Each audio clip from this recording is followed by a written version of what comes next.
Good morning बेटा।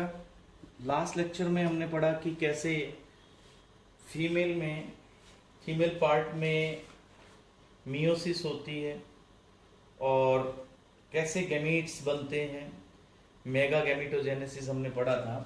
तो उसमें बेटा ये प्रोसेस मैंने आपको बताया था कि जैसे ये सेल है, इसमें 8 न्यूक्लियस बन गए थे ना, 3 यहाँ अपर, 2 बीच में और 3 यहाँ लोअर साइड में। इनको क्या कहा था हमने? Egg apparatus. बीच में जो 2 न्यूक्लियस है उनको क्या कहा हमने? Polar nuclei. और अपर 3 इनको क्या कहा हमने बेटा? एंटीपोडल।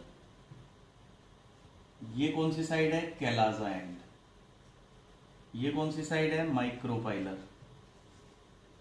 ये 2 न्यूक्लियाई यहां पे आ गए, इनको क्या कहा हमने? पोलर न्यूक्लियाई बेटा। और ये एग अपरेटस। एग अपरेटस में बेटा ये 2 जो थे ये क्या है? साइनर्जिड्स। और बीच में जो ये है ये क्या होती है? एग। एक्चुअली ये सेल तो एक ही है ना। जिस सेल के अंदर जो न्यूक्लियस था उसने बेटा पहले मियोसिस किया, फिर 3-4 सेल्स बनी, उन 4 में से 3 डीजनरेट हुई, 1 बची, फिर एक जो सेल थी वो दोनों एंड्स की तरफ गई, फिर वहां उसने माइटोसिस किया, है ना। तो इस सेल को हम कहते हैं embryo sac cell. This is called as embryo sac cell. इस सेल के अंदर, एक ही सेल के अंदर 8 न्यूक्लियस आ गए बेटा। अब जो ये सेल्स दोनों साइड मूव करती हैं और एंटीपोडल सेल्स, साइनर्जिड्स और जो ये एग अपरेटस बनता है, तो यहां पे बहुत ही इंपॉर्टेंट क्वेश्चन जो इस चैप्टर से बनता है वो है बेटा कि आफ्टर 3 माइटोसिस इन मेगास्पोर,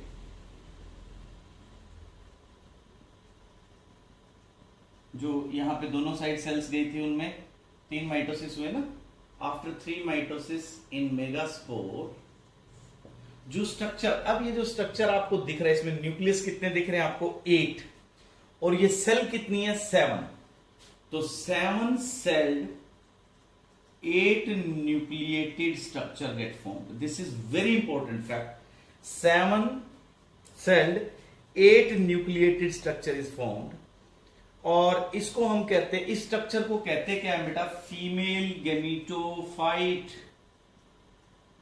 फीमेल गैमीटोफाइट, क्योंकि इसमें फीमेल के गैमीट प्रोड्यूस हो रहे हैं ना।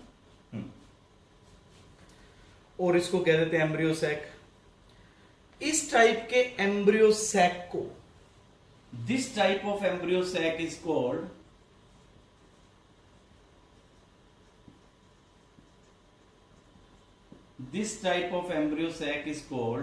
polygonum type. Polygonum type embryo sac. क्यों कहते हैं हम इसको पोलीगोनम टाइप? क्योंकि ये सबसे पहले डिस्कवरी पोलीगोनम प्लांट में हुआ था। इट वॉज डिस्कवर्ड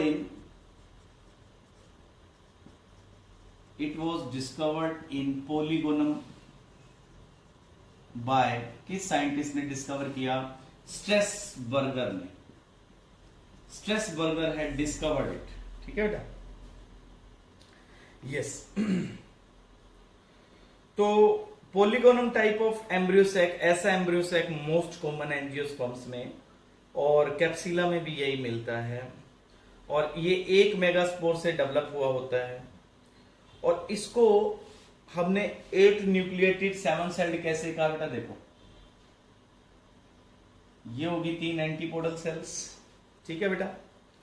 और जो ये पोलर न्यूक्लियस है ये किस में है? सेंट्रल सेल में। They are in central cell. और इस सेंट्रल सेल में नीचे कौन है बेटा? एग है और 2 साइनर्जिड्स हैं। ये बेटा ऐसे। तो इसमें सेल कितनी हुई है? 7। और न्यूक्लियस कितने हो गए? 8। क्योंकि ये देखो, ये 3, 3, 6 और इस सेल के अंदर 2 न्यूक्लियस आ गए, तो 8 न्यूक्लिएटेड होगी बेटा। अब यहां पे ये जो स्ट्रक्चर डेवलप हुआ है 7 सेल्ड 8 न्यूक्लिएटेड, और इस टाइप के एम्ब्रियो सैक को हम क्या कहते हैं? पोलीगोनम टाइप। क्यों कहते हैं पॉलीगोनम? क्योंकि ये डिस्कवर किसमें हुआ था? पॉलीगोनम में। और डिस्कवर किया किसने था? स्ट्रेसबर्गर ने। ये डायग्राम बहुत इंपॉर्टेंट है बेटा।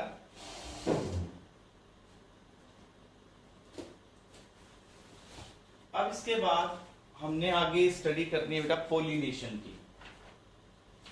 तो ये जो 7 सेल्ड 8 न्यूक्लिएटेड स्ट्रक्चर है, इसका क्वेश्चन काफी बार इंक्लूड हुआ है बच्चों। यस, तो इस तरह का एम्ब्रियो सैक जिसमें इनिशियली कितने माइक्रोस्पोर बने थे बेटा? 1। मैं फिर से एक्सप्लेन कर रहा हूं, देखो शुरुआत में कितने मेगास्पोर बने थे इसमें? 1 मेगास्पोर से ये पूरा स्ट्रक्चर डेवलप हुआ है एम्ब्रियो सैक। तो इसलिए हम इसको मोनोस्पोरिक टाइप भी बोलते हैं। That's why it is called as monosporic type. Yes बेटा, एम्ब्रियो सैक। ओके,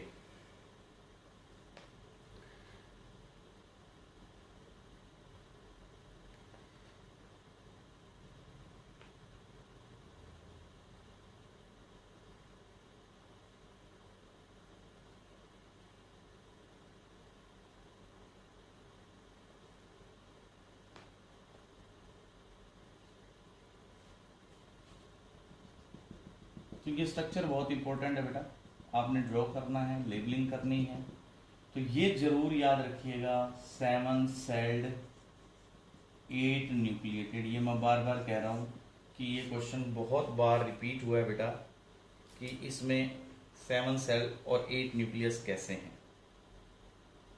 ठीक है जी। अब इसके बाद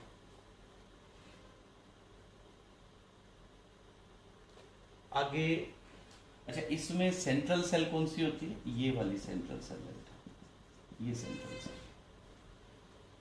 तो अब हमने आगे स्टडी करना बेटा पॉलिनेशन। यस, एक चीज और है यहां पे, one thing more important here, कि यहां पे जो नीचे स्ट्रक्चर बनता है जिसको हमने कहा एग अपरेटस, ये देखो बेटा, ये एम्ब्रियो सैक, ये बेटा 3 एंटीपोडल, यहां 2 न्यूक्लियस। ठीक है जी।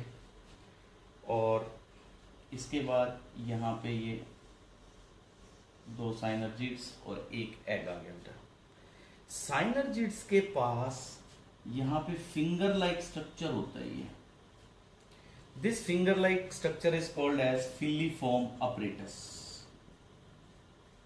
ये भी इंपॉर्टेंट है बेटा। इस अपरेटस का बहुत इंपॉर्टेंट काम है, जब बाद में हम फर्टिलाइजेशन पढ़ेंगे तो जो पोलन ट्यूब बनेगी, उस पोलन ट्यूब के लिए ये केमिकल्स रिलीज करते हैं जो उस पोलन ट्यूब की ग्रोथ करवाते हैं। और इन्हीं फिलीफॉर्म अपरेटस की हेल्प से ये जो स्ट्रक्चर है, कौन सा? एम्ब्रियो सैक, ये न्यू सेलस की सेल से न्यूट्रिशन एब्जॉर्ब करवाता है बेटा। ठीक है, तो यहां तक हमने पढ़ लिया है। Now next is pollination. अब हमने दोनों गैमीट्स कैसे डेवलप हुए, कैसे माइक्रोस्पोर सेल डेवलप हुई, मेगास्पोर डेवलप हुई, दोनों टॉपिक हम पढ़ चुके हैं।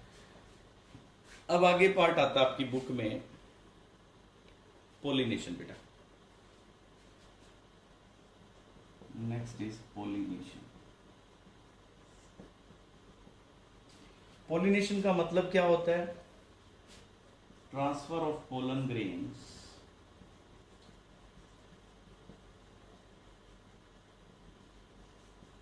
From anther to stigma. अब जैसे ये फ्लावर है बेटा, इसके अंदर ये ओव्यूल है, ठीक है, यहां एंथर है। पोलन ग्रेन यहां से यहां ट्रांसफर हो सकते हैं, या किसी और फ्लावर के पोलन ग्रेन यहां से यहां ट्रांसफर होते हैं। तो ये क्या हो जाएगी बेटा? पोलिनेशन। पोलिनेशन का मतलब transfer of pollen grain from anther to stigma.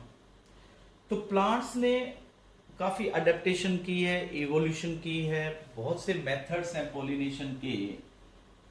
तो पोलिनेशन को on the basis of source of pollen, कहां से आया है पोलन ग्रेन, हम इसको दो पार्ट में डिवाइड करते हैं। जैसे आपने लोअर क्लासेस में भी पढ़ा है, सेल्फ पोलिनेशन और क्रॉस पोलिनेशन। तो ऑटोगैमी कह दो, चाहे इसको कह दो सेल्फ पोलिनेशन।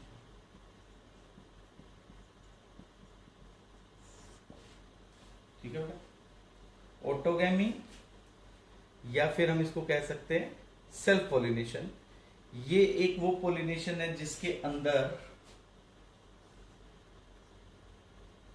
प्लांट्स में सेम फ्लावर का पोलन ग्रेन ट्रांसफर हो जाए, या फिर बेटा इस फ्लावर का पोलन ग्रेन इसी प्लांट के किसी दूसरे फ्लावर पे ट्रांसफर हो जाए, तो ये क्या होगी, सेल्फ पोलिनेशन।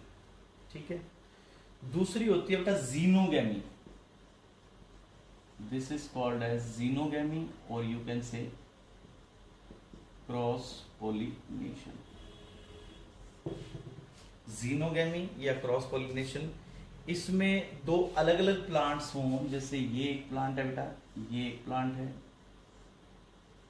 इसके पोलन ग्रेन यहां से इस प्लांट तक ट्रांसफर हों, तो इसको कहते हैं क्रॉस पोलिनेशन। लेकिन एक इसके अंदर क्वेश्चन है कि जो प्लांट्स होंगे वो सेम स्पीसीज के होने चाहिए, दोनों, they both belong to the same species, एक ही स्पीसीज से आते हैं। ठीक है बेटा। और